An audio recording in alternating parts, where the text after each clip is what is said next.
Yeah. Um, so I think one of the big points that you brought up, or one of the last points you closed with in your TED talk, was talking about the identity of badminton in India. That you believe that a new style needs to be created just for Indian players, instead of looking to other countries and copying what they're doing. What is what makes you think that, and what is your interpretation of what that style should be or could be? Um, so it comes from a concept where earlier in India we were very attracted to what the Indonesians or the Malaysians did. Even now we Mhm. have a lot of Indonesian and Malaysian coaches out there, and so so the kind of training that Indonesians and Malaysians go through from a very young age is very different to how Indians start. Right. Hmm. So, for example, with whatever little experience that I have seen it with, the Indonesians make their children play a lot of flat games from the young age onwards. Hmm. A lot of attack is focused onto, a lot of backhand is used.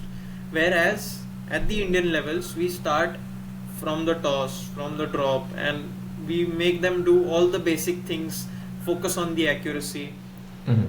Whereas the other Asian countries have a different kind of a system that they teach in. So by the time an athlete reaches a professional stage, he has learnt it. So all the basics, the basics are very different. And with those basics, he reaches to the advanced stage. And in the advanced stage, a different coach from a different country is invited here, and he is Hmm. made to teach the same way he is teaching children from Indonesia. So he Right. uses the same program that he has got in, and he teaches it to people who are here. Hmm. Thus, there are strength differences, there are technique differences, Hmm. there are differences in terms of the agility of the athletes, the ability to jump, the Hmm. ability to run across the court, the Hmm. strokes. So all of this makes a lot of difference. If Okay. I get into the details, there it will be a controversial topic that we will be discussing on. But I just feel I just feel that so we were people who are more detail oriented. We are good at fitness, Hmm. but somewhere I believe we should not be trying to do what they were doing, Hmm. because somewhere in the past it has not been able to help us. Hmm. Yes. Yeah, well, it makes sense that if you're trying to implement things that other people are doing well, they're already doing it well, and trying to do it better than they are is going to be a very tough challenge to kind of overcome. Because if that's what they naturally do, then they're going to be naturally better than another person that tries to adopt what they do instead of trying to find their own way of doing things. Of course. And with the same, so I was in Germany for quite some time, and I also got to experience a little bit of training there. Nice. So I thought the European style, in my opinion, is a little detail oriented with Hmm. regards to the technique. Hmm. Okay, so even that kind of a thing. So all of the Europeans have gone through that thing from a younger age, from a very younger Hmm. age. So inviting a coach from the European side also, even that is not going to be helpful for us. So Right. we particularly have to develop on our own kind of a strength. So we see athletes like Lakshya Sen or Hmm. Kidambi Shrikant. They are different from all the other athletes because they have their own style that they've been coming up with. Hmm. Okay. Kidambi Hmm. Shrikant was a doubles player, and now Kidambi Shrikant was a proper professional doubles player, and then he was moved to singles. Of course, Hmm. there have been a lot of Indonesian coaches who have trained him, but he's Hmm. come up his own way. Like there Hmm. is no copying of any kind of a style that has been done in him. Similar with Lakshya Sen, he's trained under an Indian coach for quite a very long time now. Hmm. Even Chirag Satvik, for that matter, in my opinion, with my experience, I believe that there is no other pair in the whole badminton world which Hmm. plays like them, like their own style. They have their Yeah. own style that is built up. Hmm. So that I feel is we should be comfortable in our own skins. We should be comfortable in our own styles. Ah, okay, that's It doesn't interesting. have to be a copy of the East or the West. Yes, yeah. I think that's a really important factor. And is there anything in particular that you could see being the Indian style? How would you describe it compared to the other styles out there? What would be the Indian style in your opinion?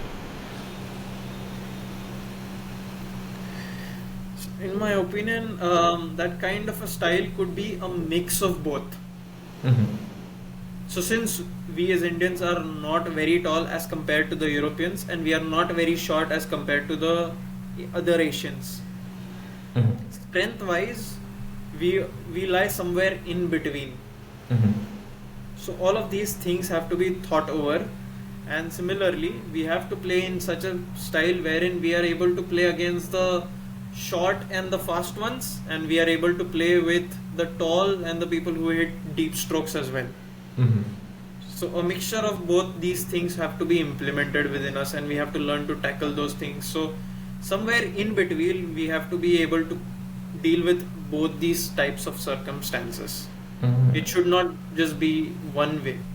But overall, I feel a lot of importance should be uh, paid to. So I've seen a couple of players in the Indian circuits who have been very brainy when it comes to playing. Okay. Very brainy. So I think a lot of attention could be paid to that particular aspect. In terms of being tactical on the court. Very tactical, very tactical. Ah, interesting. Yeah, I tend to find that tactical development is, along with the mental development, not really that focused on compared to the technical and fitness side of things. Is that different in India, or is that pretty much the same? I think in this current scenario, we are able to focus on the mental aspect as well. But tactical, Mhm. I believe, yes, we could do much better. Ah, interesting. Much Interesting. better. And you say that the the development of this own kind of style, this own identity within Indian badminton.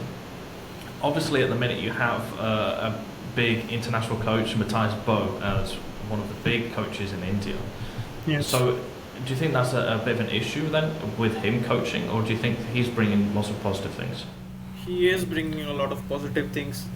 If we see the kind of performance that people are able to do after he has come in as the Mhm. coach, so he was training our players even long before it was even announced Mhm. that he'll be training.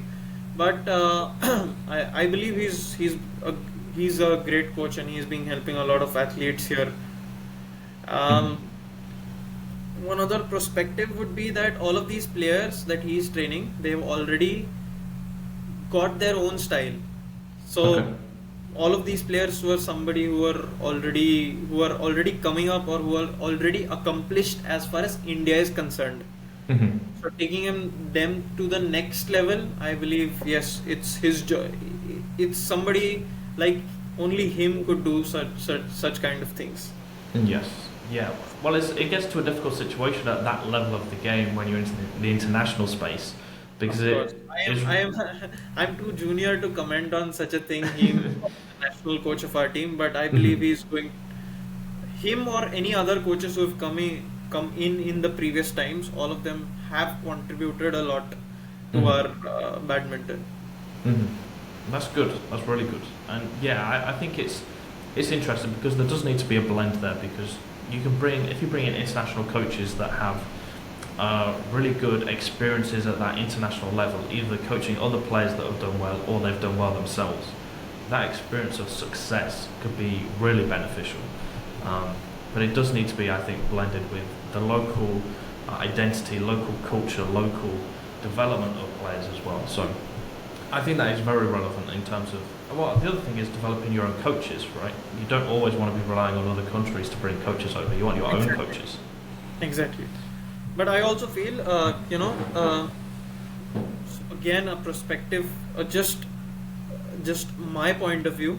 I believe that Matthias Bo has been able to develop what is the best in Chirag and Satvik, rather Okay. than trying to put a whole different style onto them. He's been able to develop them in the part which they can be best in. So that's Interesting. the reason why probably they are able to do really well. Mm. That's interesting. Yeah, I think that is a great point. Those coaches that can come in and see what that player has to offer and then make some tweaks instead of trying to change everything. Yeah. Yes, yes. I Mm. believe that's the most important thing, and I think he has done it pretty well. Yes. Yeah, well, there's definitely, both on the men's doubles and women's doubles side, there's some really good success. You have Jolly and Gopichan, I think it is, that are doing well at the minute. Gayatri Gopichand, Ah, yes, yeah. And Teresa Jolly, right? Teresa Jolie, Yeah. both of them are doing very well. They played the semi-finals in the All England, Yes. um, so it was quite an accomplishment for the both of them. And I saw them playing around a month back in Hmm. Pune itself in the national championships, and they were doing phenomenal. So Hmm. they have a very bright future, I feel. Yes, yeah. Well, they really broke out in the Commonwealth Games, right, for last year or the year before, um, where they competed and they did really well in that situation. They accomplished quite a lot, um, especially when I think in the past couple of years the women's doubles and mixed doubles have not been progressing probably as much as the men's doubles. Yes. Mm.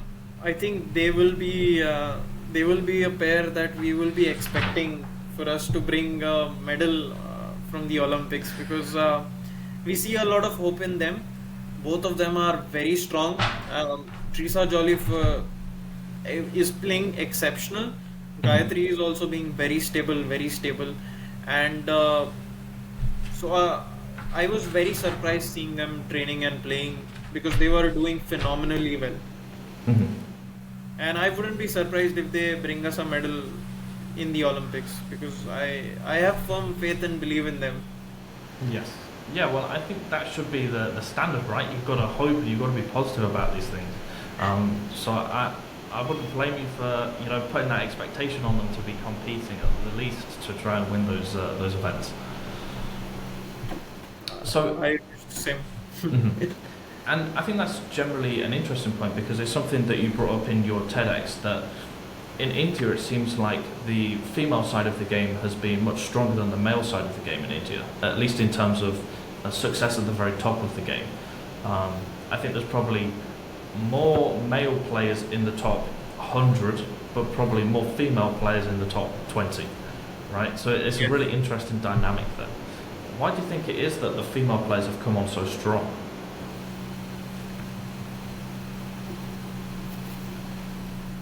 So one reason probably will be that at the global level, the competition in the male-female, so that probably cannot be compared, or it's something that is very different. Hmm. And as far as the women in India are concerned, PV Sindhu, for that matter, extremely talented, extremely Hmm. hardworking. Somebody who have seen training in front of me. So she extremely talented in terms of her physical abilities as well. The way Hmm. she has improved herself, that has taken her to a world kind of a level. So Hmm. there is a lot of difference in terms of the competition in the male female at the international level. Hmm. So that's probably one reason why. And so we've always in the women aspect had somebody to look up to. It was the first person to do well was Saina Nehwal, of course. Hmm. Looking at Saina Nehwal, PV Sindhu also took over, and a lot of young athletes now will be looking up to PV Sindhu and then coming up. So in Hmm. the male, similarly, we've had Pulela Gopichand in the 2000s winning the All England championship, but after that we've somehow not had a lot of people in between those times. Yes. Whereas we've had Sindhu and Saina, somebody to look up to. So that's the reason probably why it took a lot of time. But right now, I believe in the men's also, we see a lot of athletes in the top 20, 30 doing really well. It's Hmm. just a matter of time that they will compete in the bigger tournaments like the World Championships, the All England tournaments, and it's about time when they start performing there. Yes. Yeah, I think that's really interesting. And just from a kind of an international perspective, we hear a lot in Europe about how India prioritize male children over female children. Um, so it's really interesting about that dynamic of those female athletes coming on so well. In terms of the grassroots, when kind of players are starting to develop and starting to go to trainings and things, what's that situation like? Are there programs in place to encourage the females to get into the sport, or is it just something that's organically happened?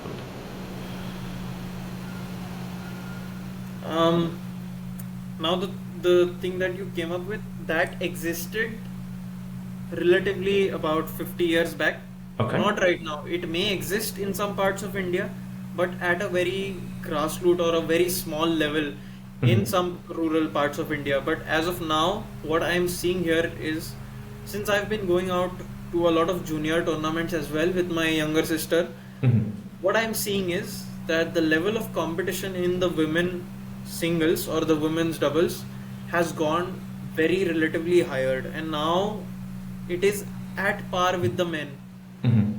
So the number of entries earlier in the women's category would be somewhere around 100 to 200. In the men, they would be around 500. And right now, they are almost at par, where women competing are around 300, 400, and the men are 500, 600. So it is almost at par. And the level of the game, the amount of training that parents encourage them with, the amount of training that they are put into, most of the young girls playing in India, all of them give up on their academics and continue to train. Right. Okay. Just with one vision, and that is to become a popular badminton player or to represent the country. So they have just that one vision in mind, and I see a lot of women athletes coming up from the northern part of India. Okay. Interesting. So, Why do you think that's the case? That the northern parts of India are coming on so strong. There's growth there more than the south. So there is a state called Haryana, which is there in the northern part of India. A lot of athletes from that particular state have been contributing globally to all the sports in the world. Okay. So for example, we've had Neeraj Chopra, who was the javelin thrower who won the gold medal for India Yes. in javelin throw. He also hails from the same place. We've had Saina Nehwal, who is also from Haryana.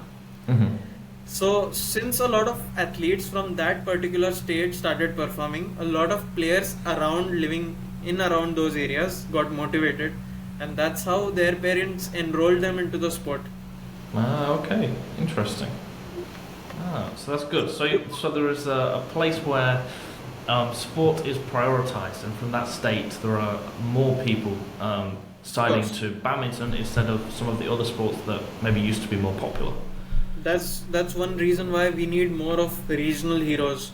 Reason being that now Sindhu based in Hyderabad, it motivates 10,000 other people who are based in Hyderabad to take up the sport. Yes. Seeing how Sindhu is doing well. So that's the reason why we need more of such local heroes. That's really interesting. Okay. So in terms of kind of one of the other aspects that you spoke about in the TEDx was the financial stability for players. And I think this is an issue for all sports really, because there's always going to be a cut-off point where you don't make the grade and you're probably not going to make enough money to be a professional player. What are you seeing in India in terms of the development of that financial support? It is something that is talked about in badminton a lot, that it's not a professional sport, that you can't make money out of playing badminton. It's just for fun, or it's just for going to the Olympics and then nothing else.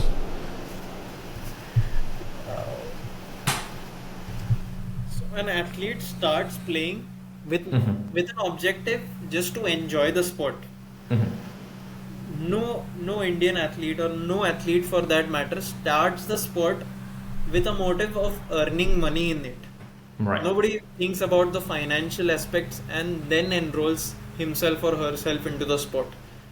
But as things go further, as you want to enter the professional style of playing, you have to sacrifice on a lot of things. Mhm. For example, academics. Yeah. For example, a lot of family gatherings, a lot of places where you would rather go and socialize, you have to sacrifice on all of those things just to be able to play and perform in a particular sport. Right. And you lose out on a lot of things in in trying to become better in this sport. So you lose out on a lot of other co-curricular activities that go on in life. So what happens is that since you are left out academically, and since academically you don't have a lot left, Mhm. so a lot of companies would not offer you a position Right. to do a corporate job or do any other kind of job. Mhm. So similarly, now the only kind of a profession that an athlete is left up with is to coach. Right. Mhm. So all these kind, so let's say for example, let's see the All India situation. There are about 1,000 athletes who undergo coaching. All of them train for the same amount of time. Mhm. All of them train equally. All of them invest equally in that kind of a sport. Mhm. But only 32 amongst them are able to make it to the top. Yes. So the rest 900, all of those become coaches. Right. Okay. Let's say, for example, this is just a hypothetical situation where all of them become coaches. Mhm. So that's the only kind of The route. afterlife after badminton left for them. And in this kind of a situation, they're not able to do much because coaching is an aspect where you have to be dependent on a lot of other factors. For example, the kids wish to play, his goals, his parents' goals, his family goals, Mhm. how much they want their son or daughter to perform, how Mhm. much they want them to go higher in terms of sport. Some of them don't wish to continue sport after a certain point of time. They want to their sons or daughters to get into studies. So in that kind of a situation, Mhm. so coaching is a very a difficult kind of a field wherein there is no clarity as to what you are going to get. Whereas an athlete who has played sport, he wants a lot of control in his hand. Mhm. He wants a lot of things to be in his control as to what is going to happen in the future. So that's a very kind of a very unstable situation for an athlete later on. So there should be some way, I believe, in which athletes should be able to contribute to the country because they have spent a lot of time working on themselves. Right. And not all the athletes, only 1% of the athletes are able to play at the international level. Rest of them are left over. Yes. And they are not able to even earn a lot of money because of that. So Mhm.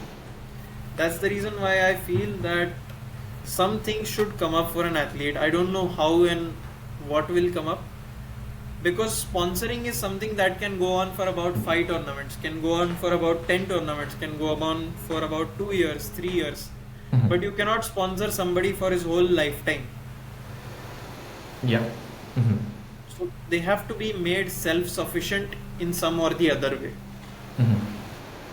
Yeah, I think that's true. And I mean, it is true at the minute, and it is not normal for sponsorships to be long-term sponsors. It's much more common for them to be short-term, unless you're extremely big, like a Roger Federer. I know he has very long-term deals with some of his sponsors, but obviously he's 0.0001% of even athletes at the top of the game. So I think for those athletes lower down, but I think it's also probably in the culture of the sponsorships in the different countries. And potentially, I think sponsorships could be more long term, but it's definitely something that would have to be pushed and cultivated. It's not something that I think organizations and companies will do on their own. There needs to be a path that is open to them. They need to be shown the light and how it could happen. I agree to that. And one more aspect that is there in this is that a lot of concentration of these sponsorships goes to the athlete who is at the top. Yes. So even a little division of those financial sponsorships to the people who are a little below that athlete, even that could help. Yes. Yeah. I think that's Only true. only the top one gets it. Mhm. Sometimes the second and the third position should also get it. Mhm. Yes. Well, this is one of the big passions of mine is to professionalize and commercialize badminton as a sport, um, so that it builds into a bigger industry, its own industry, and it can be self-sufficient, and we can employ more people and be more prosperous. So this is very close to home for me. So I think that's true in terms of diversifying where the money is going. Also helping the athletes to understand how to use the money once they've got it. I think there's a lot of athletes that get the money, they're Yes, not they financially do. literate, and then they spend the money and then they have nothing left. That's a big Agreed. problem. I agree to that. I agree to that. There have to be certain systems in which, athletes need to be educated in terms of mutual funds, in terms of blue chip investments and other kinds of things when they have Yes. that money in hand. Yes, yes. I mean, or even in terms of looking at even more of a local level, if you have mid-level or top-level athletes that have got some money to spend or to do something with, to support local businesses and to have dividends or revenue streams from those businesses without them having to do anything. I mean, those would be very important. I don't know if that's a very cultural thing in India to do at the minute, but it could become something to do. Of course, of course, of Yeah. course. There are some kind of associations coming up to help an athlete who has got money to invest them in other things, but Mhm. it's relatively at a grassroots level right now. But I'm sure in future it will become better. Mhm. Yes, yeah, it needs to develop over time, definitely.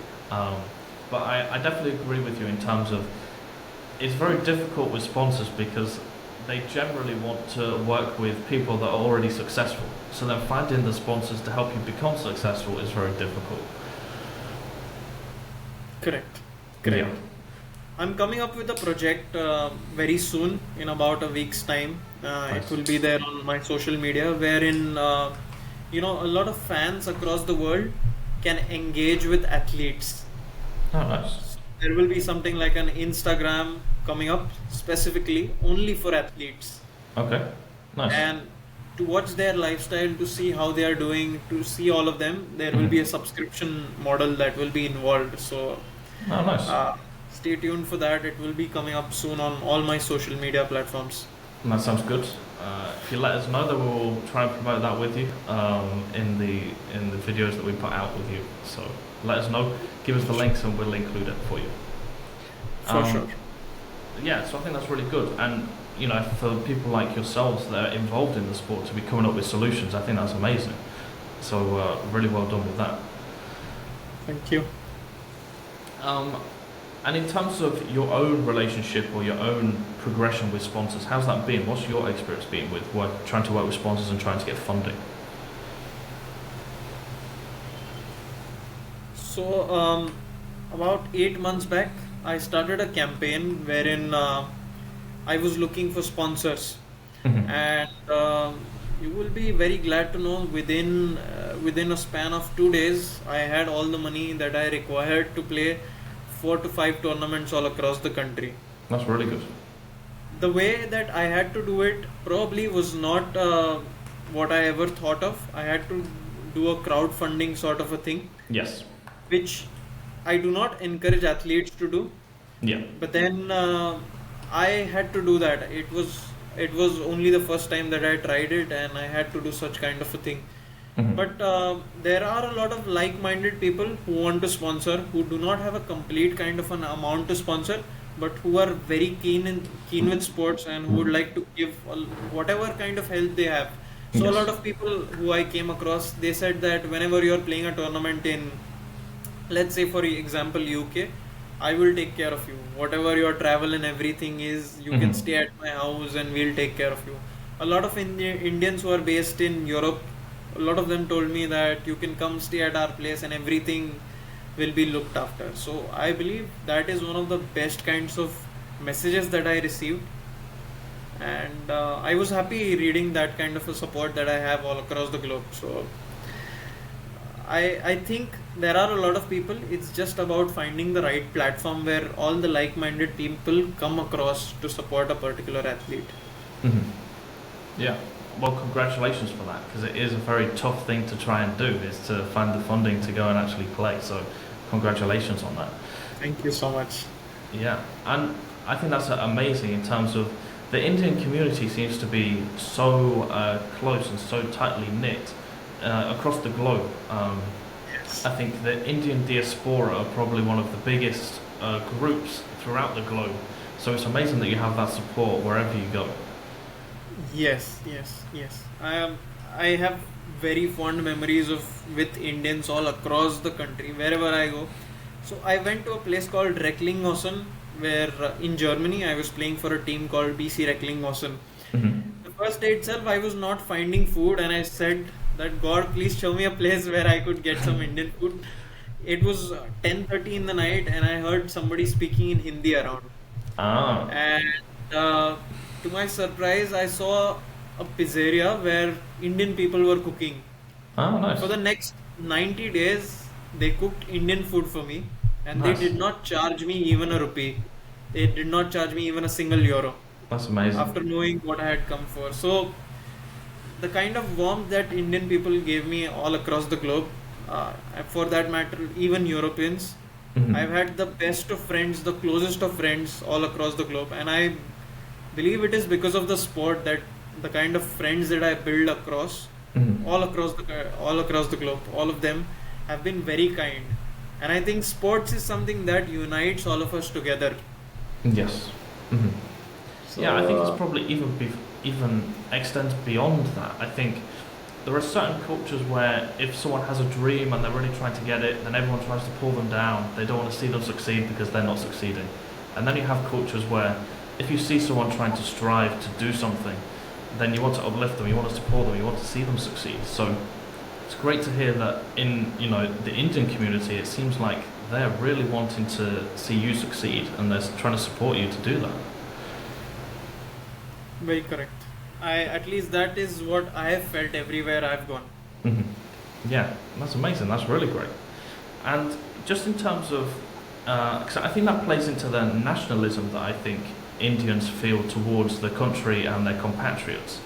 And one of Yeah. the things that's been suggested to me from other Indians is that the Indian people really favour that compatriotism, and in terms of the Olympics, that's really something that they focus on. So, do you find that it's common for Indian people to be fans of players from other countries, or is it mainly just the Indian players that they really focus on and have a passion for?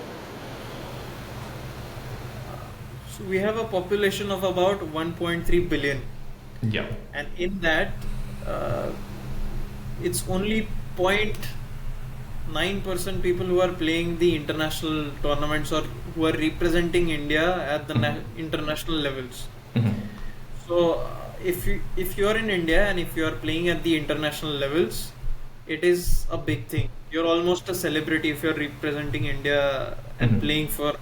playing in different countries.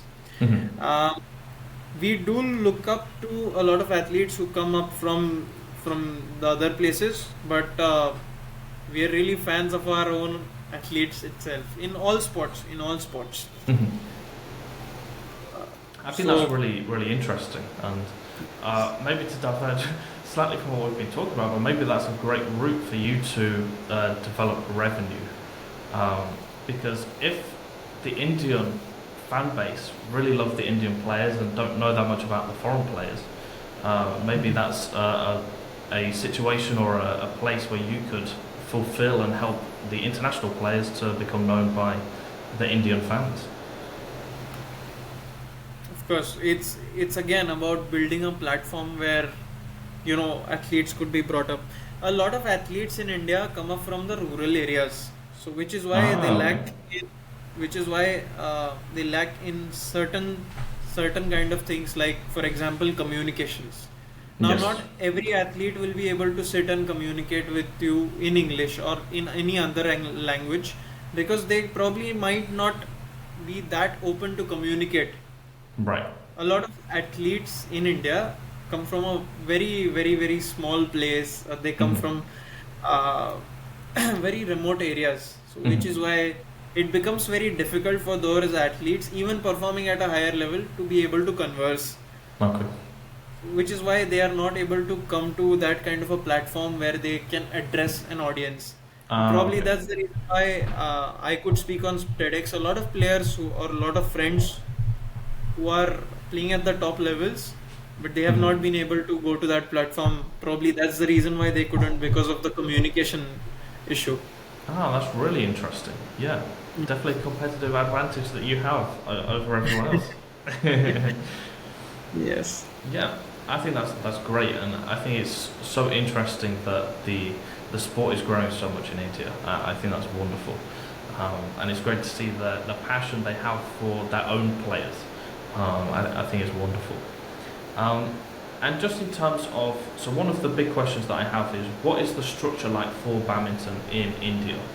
Um, every country seems to have a slightly different system, some nuances to it. Um, I have a subtle understanding of it, but it'd be great to hear from you exactly what the structure is for a player going from grassroots to then playing internationally. What would that system look like? So, in the junior age groups, we have the age group of under 11, under 13, under 15, under 17, and under 19. All of these are Mhm. junior age groups, further classified into sub junior and junior. Junior is the 17 and 19, under 17 and under 19. Sub junior is all below 17. Mhm. Um, Generally, all the professional athletes start from the age of under 13 to under 15, go up to under 15 from 17, then to 17 and 19. So Mhm. this is a kind of a system that is set in all the age groups. You have to undergo through a qualifying round in the All India levels. Further, there are two more levels below the All India, which is one is the state level, Mhm. which could be called as a province level, for example, and below the state we have a district level. Oh, okay. So there are three levels, Mhm. and there are different age groups again. So if you win the district level, which is so I stay in, for example, I stay in Pune. Pune is a Mhm. district. So if you win at the district level, you are able to compete at the state level. Okay.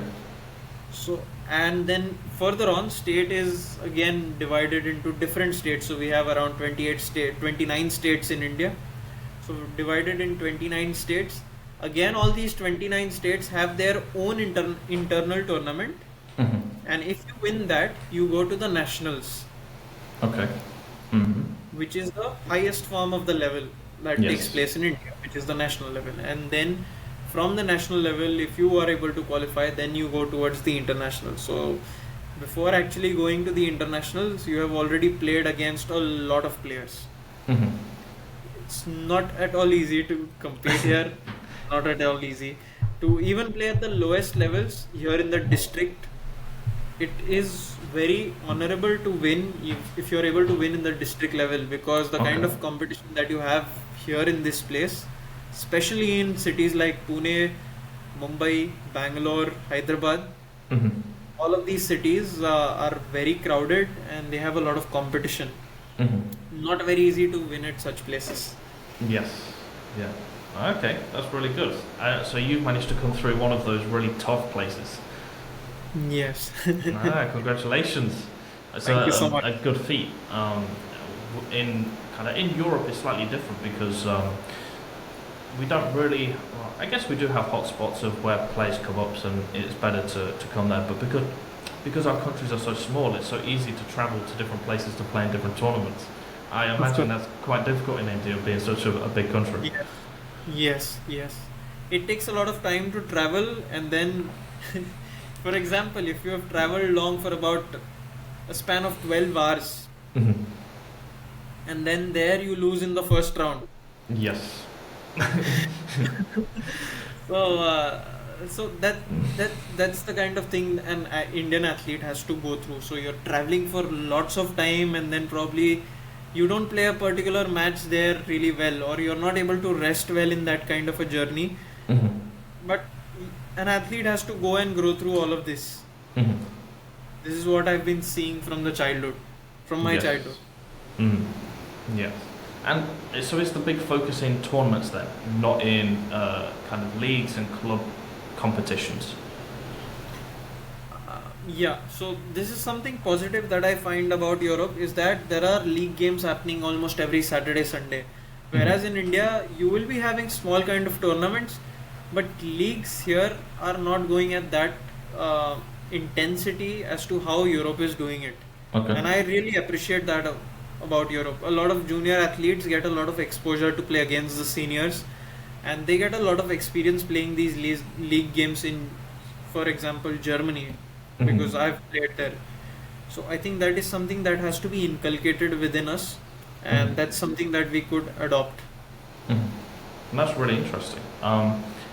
Because the PBL exists now. I don't know if it's continuing or not continuing. I don't know the ins and outs of what's going on behind the scenes there. Um, what's your perspective of the PBL? Do you think that's a positive thing for Indian badminton? It is, it is. It has got a lot of change after PBL has started, but yeah, PBL is at the highest levels, just like Malaysia has the Purple League. But Yes. I feel a lot of leagues must come up at the lower levels, Yes. since a lot of young athletes will be able to compete with a lot of people across the city, across the state. So Mhm. PBL is a good league. It's a great initiative. It hasn't happened. I probably think in the last 1 or 2 years post COVID it has not taken place, but I'm sure Yes. probably in the next year they will be coming up with a season of PPL. It's a great initiative, but I personally feel at the grassroots levels we need to pay a lot of attention to the leagues. Yes. Interesting. So you think that'd be a better way to give experience to those younger players and help their Yes, development? yes, yes, Yeah. I believe. And Mhm. I saw a lot of countries in Europe have got 9 levels of leagues for different Yes. age groups. So there are people who are competing for as a hobby. There are people who are competing professionally. So I think such kind of a thing could be implemented here. Yes, yeah. It seems to be a common thing for just the culture in Europe in terms of developing leagues. We have it with other sports like rugby, cricket. We have it with football. Is probably the biggest example, where Hmm. the very bottom of the grassroots is then connected to the professionals. So you could, in theory, start really low and then get very big. Um, Yes. yeah. Um, yeah, I think that's really interesting. And one of the topics you also discussed in your TEDx was about the age fraud. So in terms of leagues, that would be interesting. um, but this has also been quite a recent thing that's happened. I think I read something where Lakshya Sen was being investigated for it. What's your perspective on this age fraud situation? So, um, age frauds in India have existed from a very long time. Mhm. Now, I will not be speaking about any particular personal player because that will again be controversial. Mhm. But yes, a lot of Indian athletes have been overaged Mhm. and they've produced fake birth certificates in order to compete at the lower levels. Mhm. Nevertheless, right now at this moment, it is going lower and lower because everything is getting centralized Mhm. and we've got only one identification card. Earlier on, it was very easy to fake a birth certificate Mhm. or get a list of documents which are not really fake, Mhm. which were not really the correct ones. So, yeah, that's the reason why a lot of people could fake their age groups, but now, nevertheless, now they won't be able to do that with Mhm. a centralized system coming in. Yes, but those things have existed, and a lot of challenges have taken place because of that. A lot of protests have happened all across India because of that. Um, so that is a challenge that I believe has existed from a very long time, and we have Mhm. not addressed that as such. We were doing certain things probably in the year 2017 to 2019. We paid a lot of attention to doing a lot of things, but still we could not eradicate it completely. Mhm. But right now, with the centralization process coming in, I think it will go down. That's good. So, in terms of what was the reason for doing this for a lot of people? Um, so before 2014, we were a country where there was a not there was all the whole of documentation took place in paperwork. I think in Europe also it's taken place the same way. But to manage a country of 1.3 billion people on paper is very difficult. Mhm. So you are not actually able to maintain all the records and all of those things as to who was born in which year. Everything had to be put on a computer. Before that, we also had a situation where in India, for that reason, a lot of people are attracted to government jobs or jobs which Okay. are related with the government. Mhm. So one way to get these government jobs is through the entry of sports. Okay. Mhm. So if you have accomplishments at the younger age, Mhm. very easily you get jobs at the government level. Ah, okay. Mhm. So that's the reason why everybody wanted to win in the junior age groups so as to get a government job as early as possible. So Mhm. now not all government jobs are very heavy paying or they pay a lot of amount, but there is something as a pension that is paid after you particularly do 20 years of service in that particular field. Mhm. So pension was something that attracted a lot of people. Also, it was very easy to to be a part of the Indian team. So, for example, if I am 19 years old and if I am competing in under 15, it will be relatively easy for me to be a part of the under 15 Indian team. Mhm. I will get sponsors easily. I would get a job easily. I would get all of the things very easily because I was way more stronger than the under 15 kids. Mhm. So that's the reason why. That is why the first reason was the government job. Second reason was because they wanted to represent India, but probably not in a fair way. Third reason would be the physical reason that I told you, that strength Mhm. that an older age group has. So those are the 3 points that I believe that's the reason why this thing was continuing. Mhm. Okay, interesting. Yeah, it's something that we're not that familiar with in Europe. It's not a cultural thing that we have, but it seems to be quite a cultural thing in India from the past. Yes, yes, such things have existed also for academical reasons. Mm. So we have certain entries for certain exams at particular levels uh, for people to enter at a specific age. So probably delaying the age helped them in Ah, getting okay. through to those exams. So that's the reason why again they were doing all of these things. Yes, yeah. And it's unfortunate because it does take away the opportunities from the people who are doing it legitimately, playing in the right Yes, age groups that could be really good, but they get stopped because someone else has done it illegitimately. yes. A lot of Yeah. things. So my own partner, who was actually really good, he decided to move out of the country because of that particular problem. Hmm. Well, that's disappointing, obviously.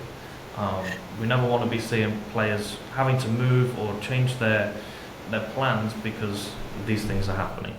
It So, is really demotivating for a young athlete if they have to compete against somebody who is physically, 10 times stronger to them, mhm. and they're not in an equal kind of a scenario. So in such kind of a case, it becomes very difficult.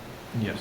I guess the other part of it as well is if you've just got 2 or 3 years more experience than those players, you're going to be able to understand how to win matches more easily. You're going to understand your body better. You're going to have had 3 more years of training compared to the other players. So, yeah, I think it's all around is not a positive thing to have.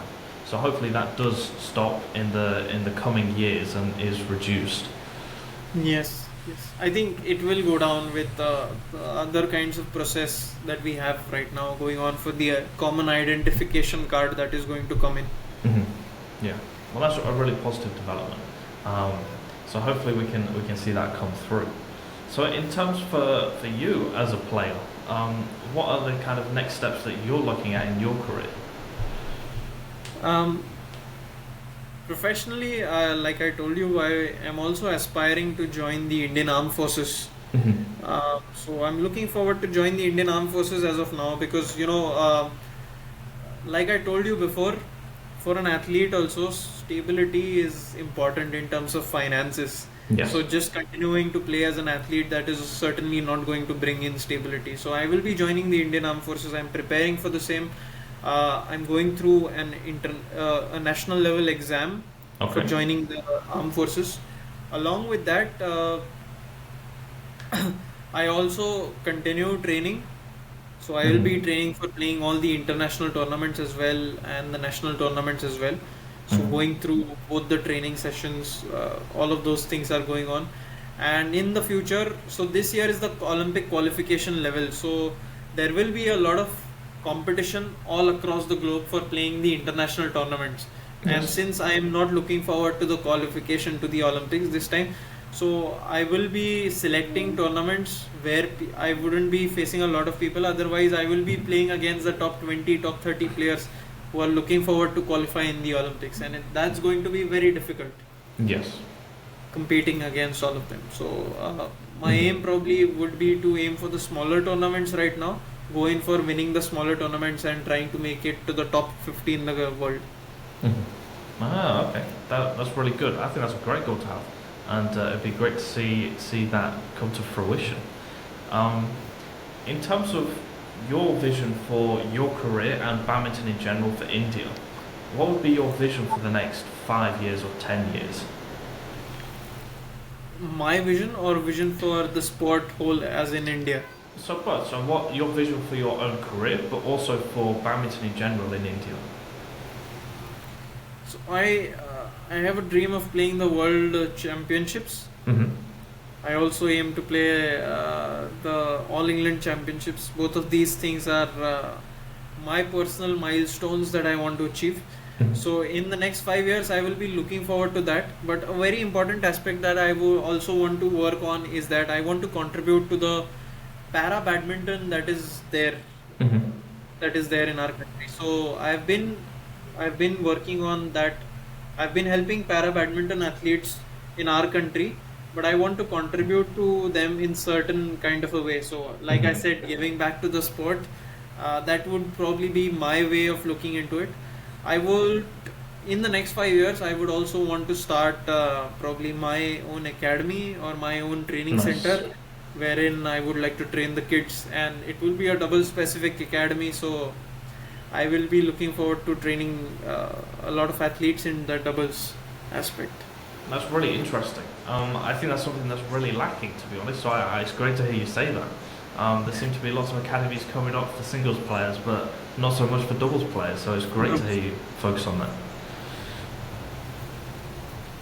So yeah, in terms of, Country, pardon? in terms of the country, right? Yeah, in terms of the country. In terms of the country, I see the next Olympics. I believe we are going to have a medal from Chirag Satwik. Mm-hmm. We are also going to have a medal in the men's singles category. Mm-hmm. uh, and the women's singles as well. So all these three, we are. I believe that we will be able to bring at least two medals Mm-hmm. from from the next Olympic Games in Paris. And as far as the future is concerned, I think in the women's singles aspect, uh, we will probably be having more players who will be coming in the top 20, top 30, and in the men's we will be having athletes like Priyanshu Rajawat and all of those players, Mithun Manjunath, all of those senior players who will be going again into a top 10, top 20. Overall, I see that since a lot of academies now in India are focusing on doubles, Mm-hmm. so the younger kids from the younger age group onwards are now focusing on the doubles. Okay. So I think that it will not be very difficult for India to perform now in the doubles, Mm-hmm. because slowly and steadily I see a lot of doubles is going to come up, Okay. and we will be able to dominate in the doubles as well. We will be able to perform very well in the doubles now. Mm-hmm. Overall, I see a future where I think badminton is going to go on a rise completely, Mm-hmm. and it will be. I do not want to compare it, but I think it will be in par with the sport of cricket. Mm-hmm. And even though a lot of players don't come out professionally. A lot of hobby and a lot of players who would want to do it for fitness would come up. Yes. Hmm. So the population or the number of players who will play badminton from a fitness point of view is going to go higher and higher. That's what I Yeah. think. Well, that's great to hear, and it's good to hear you speak so positively of it. Um, Badminton has been growing in India for the past couple of years, and I hear a lot of statistics coming out about it as well. In terms of Yonex predict that they're going to grow 15 to 20% year on year for their revenues in India. Um, so I'm just really interested to hear it from someone that's in India themselves, not just reading articles about it. That it's growing so well, and there are more people playing, and people respect it to a similar level that they respect cricket. Yes. Yeah. It is going to it is going to go higher and it is going to become better. That's the only way. That's the only way ahead for us. So India is the place to invest then. For any badminton people out there, India is the country to go and invest money in badminton. Of course. That's wonderful. So I just want to open the floor to you. If you have any closing remarks, if there's anything you'd like to promote that you're doing, you said you had a GoFundMe or a kind of crowdfunding campaign. If that's still open, then feel free to promote that. We will put links in the description if that's still open. So I'm very active on Instagram. I am active on Facebook, LinkedIn, and all of these social media platforms. I'm very active on all of them. Ready to answer all the questions. Ready to collaborate and do all kinds of things that are going to lead to a better tomorrow for the sport of badminton. I'm always open to that. As far as sponsorships, yes, I do require a lot of sponsorships, and since playing requires a lot of financing, so just in case in future if I'm going for a crowdfunding or something like that, I would definitely share the link with you so that you could put it across and share it with the viewers. Yes, definitely. My last remark would be that last thing that I would like to say is that thank you so much for having me here, and I would definitely want to contribute to this sport that has given me everything. Today, if I'm speaking in front of you, it is just because of this particular sport that I'm here. And this sport has developed a person to a personality. So it's given me everything right from my childhood. It helped me cover up on my academics. It has helped me focus on myself. It has groomed me as a person today. So I believe sports has a lot to give to you, but for that you also have to give in your all into sports. Yeah. So yeah, that is about badminton, and I hope a lot of players take up this sport. I hope that a lot of juniors come up in this sport, and competition will always stay, but the main motive of this sport is to integrate the whole world together. And I think that is the main aspect of sportsmanship, and that is to bring the whole world together. And I believe this sport will be able to do that. Well, thank you very much for that. Those great remarks. You're sitting here because of yourself, my friend. You're a fantastic badminton player. You put in the sacrifice and the work to get to the place you're at. You took an opportunity and you took it very, very well. So don't shy away from the fact that you have put yourself in the situation you are in, and you can keep going further as long as you want to. Thank you so much. Not a problem. It's been an absolutely pleasure talking to you, and I'm sure we will have more conversations in the future and collaborate again. So thank you very much, Sure. and have a wonderful It's been day. an honor. It's been an honor to be here. It's been an honor to be here. Thank you so much. Thank you. We'll talk more about the financing aspect as well. And we're interested in your project. Sure. Cool. Let me just stop the recording.